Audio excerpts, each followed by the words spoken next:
गिरिमाया मंगल गावती जगत किया हैरान, 1.25 लाख उपकार है 1 लाख नित खान।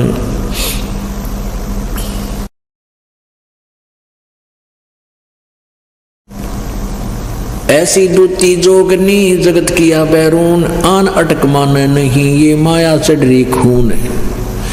दानी को नहीं देत है नहीं रखे वर्ष करोड़े, माया चाली सोम को बंधी सोम गल डोरे।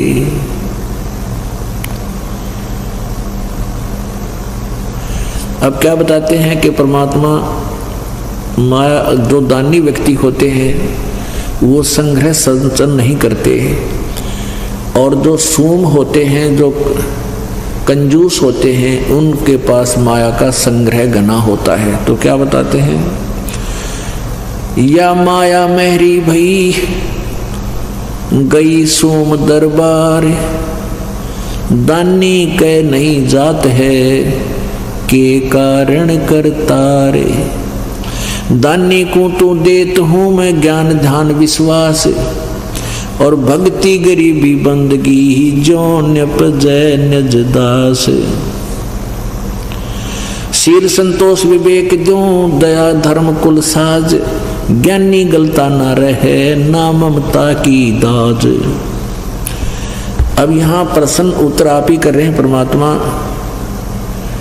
कि हे परमात्मा, या माया जो है दान करने वाले भगत के घर पे, दानी के घर इतनी माया जैसे औरों के पास होती है, लोग दिखावा करते हैं, तो भक्ति से परिचित व्यक्ति इस माया के गणा पीछे नहीं लगता। तो यहाँ प्रश्न किया है कि दानी के नहीं जाते हैं क्या कारण करतार।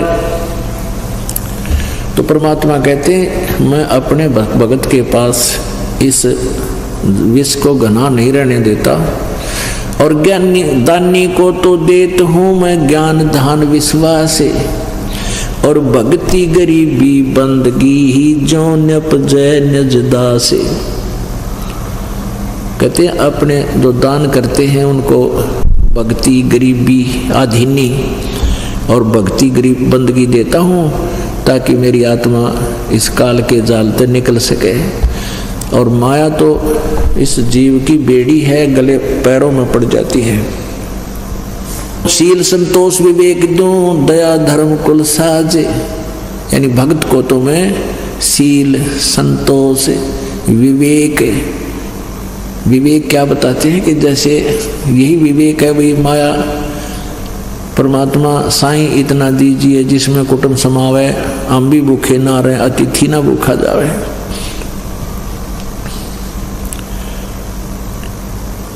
शील संतोष विवेक दूं दया धर्म कुल साज, और उस पुण्यात्मा के अंदर दया भर देता हूँ, धर्म धार्मिक बनाता हूँ, और वो फिर इस माया की आग में नहीं जलता।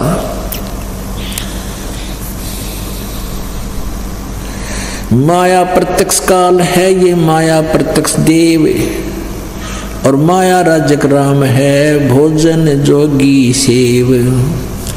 घेरे घारे काल है और सच्चे सर्वस जाए, ले डूबे गीतास को या माया जीवित खावे। कहते हैं जो संचित करते हैं, जोड़ते हैं, संग्रह करते हैं, वो तो खराब करेगी, ये तो काल है तेरा। भक्ति में स्नान करे आगे से मत रोक, चलती को तू चलन दे हंसा पावे मोख। साच बाच कर क्या कह रहे ये मुक्ता रहना संत, भोजन जोगी लीजिए या के बड़े बड़े दंत। गरीब रावण का कुल वंश सोने डूब गया दैमाही, रावण का कुल वंश सोने डूब गया दैमाही, और संचत संचत ना थक्या और पाया गाम न ठाई। माया कहते रावण के लिए माया जोड़न तो छे क्या नहीं, और फिर कहते हैं कि तेरा नाम निशान नहीं रहा हुआ, माया यही रहेगी। माया जोड़ सोम लगी पाप की पीठ, और साधु नैन ना देखते ये माया कौआ बीट भक्त हैं, संत हैं, कहते हैं ये माया के ऊपर आसक्त नहीं होते। क्या बताते हैं? इंद्र दा राज कागदा बिस्टा। परमात्मा कहते हैं जब आपको ये ज्ञान हो जाएगा ना सच्चाई इस मालिक का तत्व ज्ञान, तो आपके लिए स्वर्ग का राज भी काग की बीट दिखाई देगी। पुणात्मा बहुत बुरी तरह बांध दिया अपने को यहाँ इस काल भगवान ने। अब इस यहाँ से आपका मन हटाने के लिए ये एंटीबायोटिक कैप्सूल दिए जाते हैं परमात्मा के इस तत्व ज्ञान के, और इनको बहुत गहराई से आपने सुनना है, बहुत सावधानी से और गहराई से विचार करना है, तब आपके अंदर इसका रिएक्शन होगा। आप अंधे हो रहे थे माया जोड़ने में, आगे पीछा कुछ नहीं देखते थे, हम सभी ऐसे ही थे। जब से मालिक का ये ज्ञान हुआ है, ओए होए, उसी दिन से एक नया परिवर्तन आत्मा में आपा आ जाए, क्योंकि ये अंदर रिएक्शन करती है परमात्मा की वाणी, ये वैसी नहीं होती एंटीबायोटिक है, ये एकदम अंदर से बदलाव शुरू होगा, लेकिन थोड़ा समय अवश्य लगता है।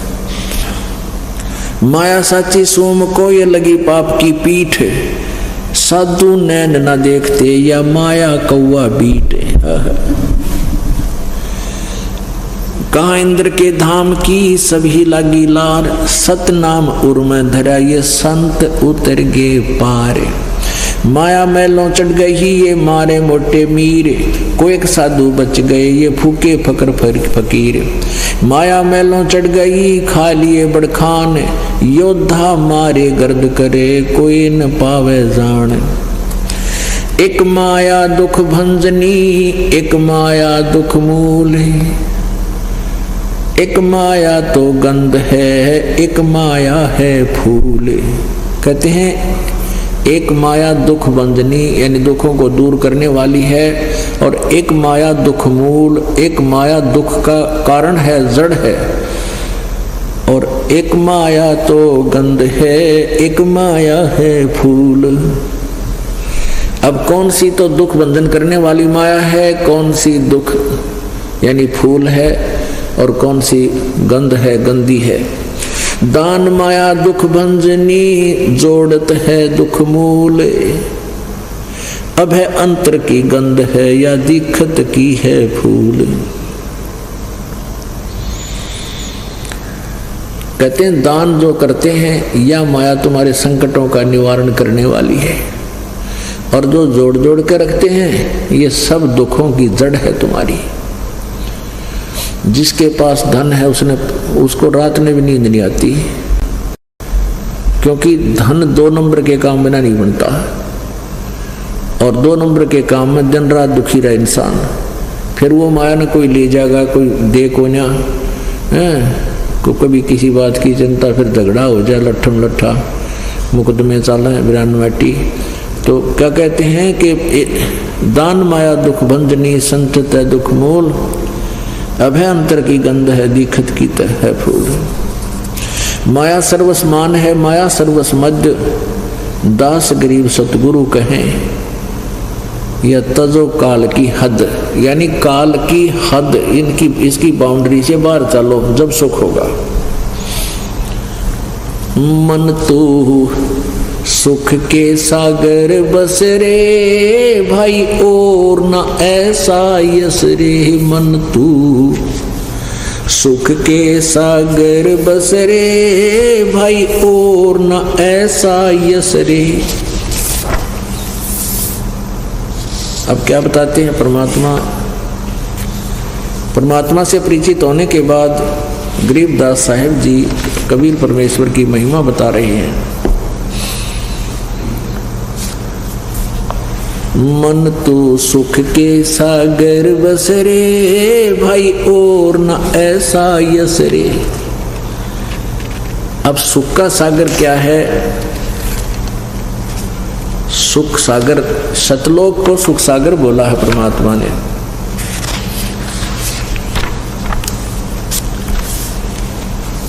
सतलोक को सुख सागर कहा है कि जैसे सुख सागर की डेफिनेशन बताई है, शंखों लहर मेहर की उपजे कहर नहीं जा कोई, दास गरीब अचल अविनाशी ही सुख का सागर सोई।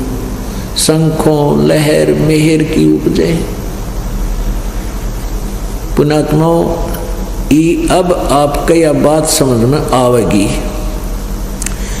आज से 200 वर्ष पहले, 150 वर्ष पहले और उससे और पीछे जाओगे तो इंसान इतना दुखी नहीं था जितना ईब दुखी है। और अब हमने ये माया का जो नकली सुख गणा दिखा है, जैसे कार होगी, कोठी होगी, आज से चटक मटक कपड़े सुंदर पहनना हो गए, तो हम आज नो दिखे हैं कि बड़े समाज जो है ना विकसित हो गया, शिक्षित हो गया और बड़ा सुखी है। इतना महादुखी है। कितना देख लो जाके, ऑफिस में देख ले जो नौकरी करते हैं, 24 घंटे टेंशन रहती है। घर में देख ले, आज इसी आग लग रही है ना, सास बहू की बनती है, ननंद केला बहू, भाभी केला झगड़ा आपस में, यानी 100 प्रकार की व्यवस्था, भाई भाई का आपस में मुटाव, बच्चे होते थोड़े सियाने जब पता नहीं किस प्रकार की व्यवस्था बन जाती है। तो कोई भी जीव सुखी नहीं है। अब आपका यह बात समझ में आएगी। अगर 200 वर्ष पहले भी परमात्मा भी आए थे, एक तो शिक्षा का अभाव बना था और दूसरा ये था कि आदमी अपनी इतना काल नहीं था जितना वर्तमान में है, इतनी बीमारियां दुख नहीं थे, अच्छा आहार था।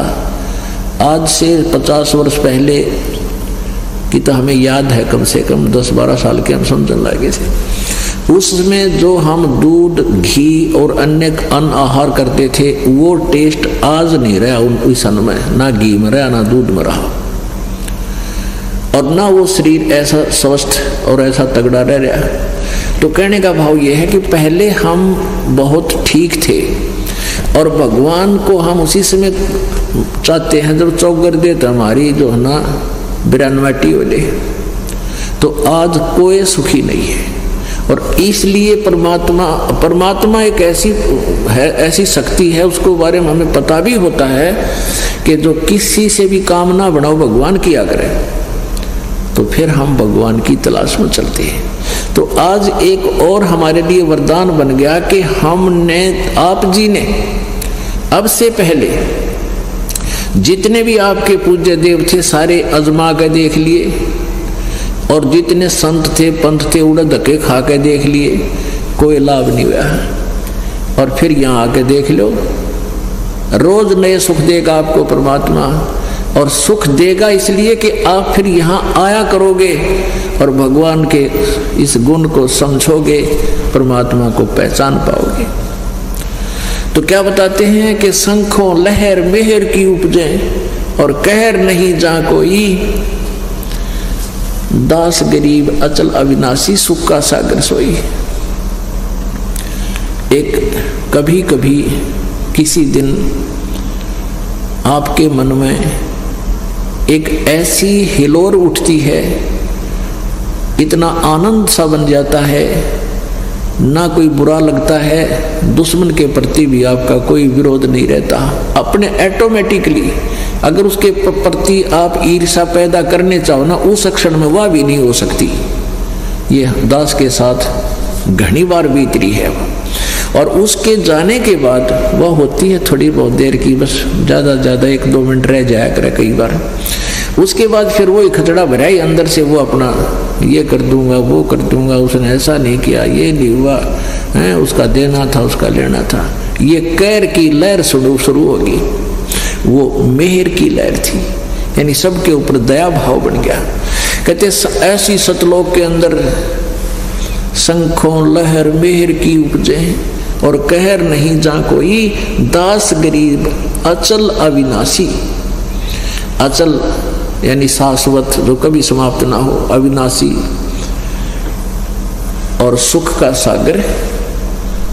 सागर माने समुद्र। हो अब एक एक शब्द में इतना गूढ़ रहस्य भरा, जैसे समुद्र ना आप देखो, इस सागर सुख सागर के समझाने के लिए समुद्र में कभी देखा हो जा करके, जब समुद्र में 100 किलोमीटर चला जाता है तो पीछे की कोई वस्तु नहीं दिखती और आगे की नहीं दिखती, केवल जल ही जल दिखाई देता है।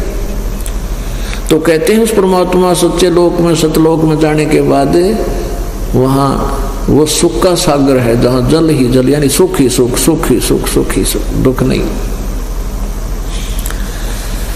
तो इसलिए परमात्मा कहते तू यहां कित आ फंसा और निकल ले यहां से, चलो वहां चलते हैं। एक बात विचार करना पुण्यात्मा, यहां से दिल हटाने के लिए ये बातें, ये फार्मूले आपके काम आएंगे कि आप जी ने यहां से तो जाना पड़ेगा, आपकी मृत्यु डेफिनेट है और मृत्यु होगी और जाना भी पड़ेगा।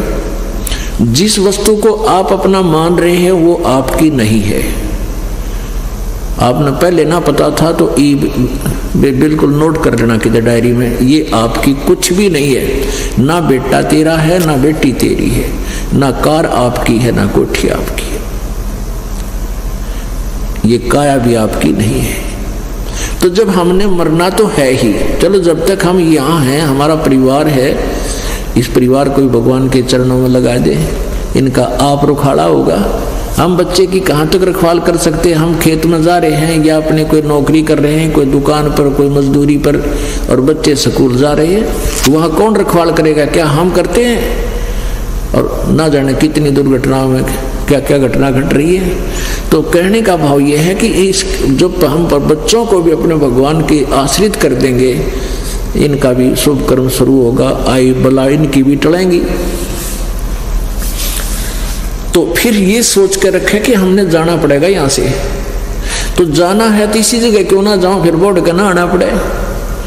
अगर मान लीजिए आपका यहाँ जन्म हो गया, दूसरा तो गधा बन गया, कुत्ता बन गया, तो उसने के चाटाएंगे। यहाँ के इस व्यवस्था से हम दिल हटावें। और जो ढीठ हैं जिनकी, क्योंकि पिछले ज्ञान अज्ञान को गणा सुन रखा है, ये ज्ञान अभी तक में मिला नहीं था, इस आधार पर हम इतने ढीठ हो गए। एक बार ये दास एक भगत सत्संग सुना रहा था, जो पहले थोड़े बहुत होते थे भगत, कोई आ जाता था उसको वैसे बैठ कर सुनाते रहते थे चर्चा। शुरुआत एक एक दो दो करी थी, तो वो कहने लगा जी आपके ज्ञान में कोई कमी नहीं लगती, मैंने प्रमाण साथ है और मैं हूं धुन का पक्का, मैं जिस काम पर लग गया करूं उसने पूरा करके छोड़ दिया करूं। और यो ज्ञान आज से पहले आपसे पहले किसी ने नहीं बताया, और मन ने इस बात का डर लग गया कि जब मैं भक्ति कर कर वहां पहुंच जाऊं, सतलोक में कोई भी ना पावे, तो मैं यो आपकी भक्ति करूं को ना, या जो आप बता रहे हो। मैं बोला क्यों ना करे, ना कतिये कौन करूं, मैं नहीं जाऊंगा, क्योंकि मैं अकेला चला गया तो वहां दिक्कत हो जाएगी। मैं बोला तू यहाँ मर गया और मरने के बाद तू गधा बन गया, कुत्ता बन गया, यहाँ के टिड्डे लेगा। नहीं बोला कोई बात ना, घूमते फिरते दिखे जाएंगे, जी लगा रहेगा। यानी गधे कुत्ते बन के आंटना या धक्के खाना मंजूर है, क्यों? क्योंकि जी लगा रहेगा, देखते रहेंगे एक दूसरे ने। तो अब उसका दोष भी नहीं मानता दास, क्योंकि हमने अभी तक ये जन्म और मृत्यु यही की व्यवस्था में हम रंगे जा चुके हैं। अब इस इन एंटीबायोटिक से, इस यथार्थ ज्ञान से फिर यहाँ से मन हटेगा, और यहाँ से मन हट लेगा तब हम वहाँ हमारा अगला पैर जागा, नहीं तो नहीं जाएगा। यहाँ से हट लेगा तब हमारी वहाँ सुरती दिन रात वहीं रहेगी। हे भगवान यहाँ जन्म ना देना, हे परमात्मा यहाँ जन्म ना देना, क्योंकि जन्म होते ही फिर वह बीमारी शुरू। मान ले मनुष्य भी बन गए, अच्छी भक्ति कर रहे हैं और पार हुए कोई ना, फिर वही जन्म होते ही इतना बड़ा बिस्ता, बैग कमर पर जा स्कूल में, वहाँ ना कुछ याद होता, दे मास्टर डंडम डंडा, फिर पढ़ लिए, चलो फिर कोई नौकरी लगी नहीं, धक्के खानता अंडा, पैर पर पीटता अंडा, कोई बालक, फिर बच्चे हो गए, कोई मर गया, कोई जी गया, यानी ये प्रोसीजर फिर शुरू, इसका अंत तक हो ना, अब अंत होगा। अब क्या बताते हैं परमात्मा, कहते हैं तू यहाँ जो इन सुखों को तो सुख मानकर यहाँ जकड़ा हुआ है, उसके विषय बताते हैं। मन तू सुख के सागर बसरे भाई और न ऐसा यश रे, यानी तू यहाँ महिमा बनाना चाहता है, कोई जैसे 2 कोठी बना ली बढ़िया है, आसपास के गांव में नगर में चर्चा होगी, बड़ा पैसे वाला आदमी बन गई महिमा। फिर कोई राजनेता हो गया है और कोई अच्छा एक आधा कोई काम कर दिया, फिर वहाँ यश हो गया, फिर उसका बना दिया कोई स्टैच्यू। और वो स्टैच्यू तो बना रखा है, यहाँ तो लोग साल भर में उसकी एक बार कोई जन्मदिन मना ले, हर वो बन रहा हो कुत्ता और स्टैच्यू पे मूर्ति का झापने पे या कौवा बन के ऊपर बीट करे उससे पे बैठ के, तो के महिमा हुई, के यश हुआ। ये वो उधर गधा बना हुआ है और उसका जन्मदिन मनाया जा रहा है यहाँ पर एक महान नेता होने के कारण। तो परमात्मा कहते इन बातें इन ज्ञान, क्योंकि हमने वो ज्ञान सुन रखा है उसी में हम रंगे पड़े हैं, अब इसको सुनोगे तो वो जल्दी उतर जाएगा क्योंकि तो कच्चा रंग है। तो क्या बताते, मन तू बसरे सुख के सागर, जहाँ शब्द सिंधु रत्नागर। मन तू सुख के सागर बसरे, भाई और न ऐसा यसरे। अब क्या बताते हैं कि तुम मान लीजिए कि आप जी कितने कमाई कर लोगे, कितना धन इकट्ठा कर सकते हो इस सारे जीवन में, और उससे क्या प्राप्ति होगी। क्या बताते हैं, सर्व सोने की लंका होती, वो रावण से रणधीरम। सर्व सोने की लंका होती, रावण से रणधीरम। एक पलक में राज बिराजी, वो जम के पड़े जंजीरम। मन तू सुख के सागर बसरे, भाई और न ऐसा यसरे। मन तू सुख के सागर बसरे, भाई और न ऐसा यसरे। उदय अस्त बीच चक्र चले थे, ऐसी जन ठकुराई। उदय अस्त बीच चक्र चले थे, ऐसी जन ठकुराई। चुन कर शिशुवर कल्प करी, तब खोज न पाया राई। मन तू सुख के सागर बसरे, भाई और न ऐसा यसरे। मन तू सुख के सागर बसरे, भाई और न ऐसा यसरे। दुर्योधन से राजा होते, संग इकोतर भाई। दुर्योधन से राजा होते, संग इकोतर भाई। 11 अक्षौणी संग चले थी, व देही गीद ना खाई। मन तू सुख के सागर बसरे, भाई और न ऐसा यसरे। 60,000 सगड़ के होते, कपिल मुनीश्वर खाए। 60,000 सगड़ के होते, कपिल मुनीश्वर खाए। एक पुत्र उतान पात का, वो देव पद को पाए। मन तू सुख के सागर बसरे, भाई और न ऐसा यसरे। भाई राम नाम प्रहलाद पढ़े थे, अरण्यक से पूना भाई। राम नाम प्रहलाद पढ़े थे, अरण्यक से पूना भाई। नरसिंह रूप धरे नारायण, वो खम्भ पाड़ के आए। मन तू सुख के सागर बसरे, और न ऐसा यसरे। मन तू सुख के सागर बसरे, भाई और न ऐसा यसरे। भाई नामदेव नाम प्रभु का रटते, नामदेव नाम निरंजन राते, जाकी छान छवाई। नामदेव नाम निरंजन राते, जाकी छान छवाई। एक पलक में देवल फेरा, वो मर्तक गऊ जवाई। मन तू सुख के सागर बसरे, भाई और न ऐसा यसरे। भाई काशीपुरी कबीरा होते, ताही लखोरे भाई। काशीपुरी कबीरा होते, ताही लखोरे भाई। बन के सो बनजारा उतरे वनो लख बलद आई मन तू सुके सागर बसरे भाई और न ऐसा यसरे। भाई कनक जनेऊ कंद दिखाया भक्ति करी रविदासा। कनक जनेऊ कंद दिखाया भक्ति करी रविदासा। दास गरीब कौन गति पाव वो मगहर मुक्त विलासा। मन तू सुके सागर बसरे भाई और न ऐसा यसरे। मन तू सुके सागर बसरे भाई और न ऐसा यसरे।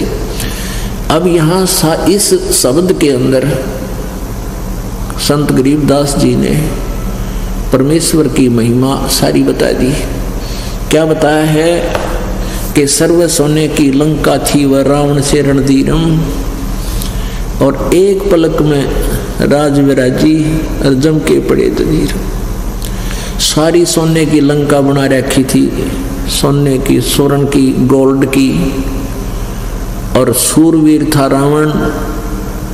और जब उसका अंत हुआ